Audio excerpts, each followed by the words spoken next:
Баршаңызға қайырлы күн достар. Бүгін сіздерге өте қарапайым 40 қабаттан жасалатын котлеттің рецептісін ұсынамын. Видеоны басынан аяғына дейін көруге кеңес беремін. Бізге керекті заттар 40 қабат, пияз, жұмыртқа, ұн және дәмдеуіштер керек болады. Алдымен біз блендерімізға 40 қабатымызды салып, езіп аламыз. Егер үйлеріңізде ет тартқыш болса, ет тартқыштан өткізіп алуға болады. Блендер міндетті емес. 40 қабатты өткізіп болғаннан кейін пиязымызды майдалап өткізіп аламыз.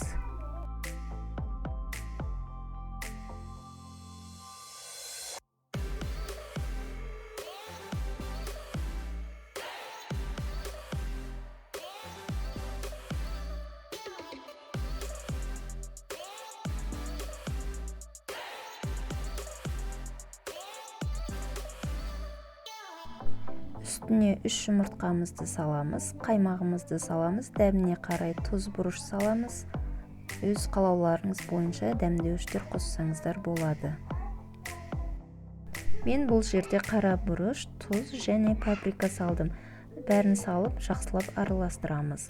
Ендігі кезекте ұнымызды аз-аздан салып, жақсылап араластырамыз. Ұнды бірден салмаймыз, аз-аздан саламыз.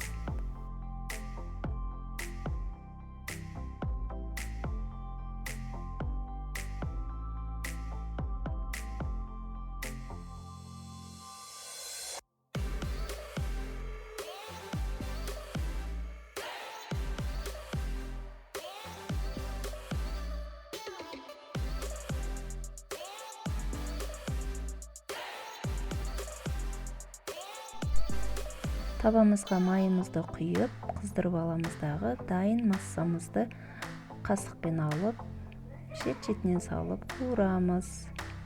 Қорықпаңыздар, ешқандай шашылмайды.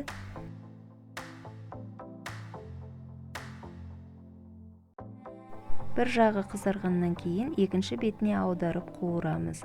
Екі жағы қызарғанша қуырып аламыз. Қорықпай жасап көріңіздер. Бір жасағаннан керемет болып шығады.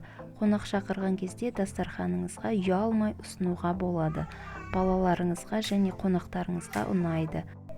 Бұл рецептімен жасасаңыз, бір ұнатқан адам қайта жасауыңызды сұрайды. Менімен видеоның соңына дейін болғандарыңызға рахмет.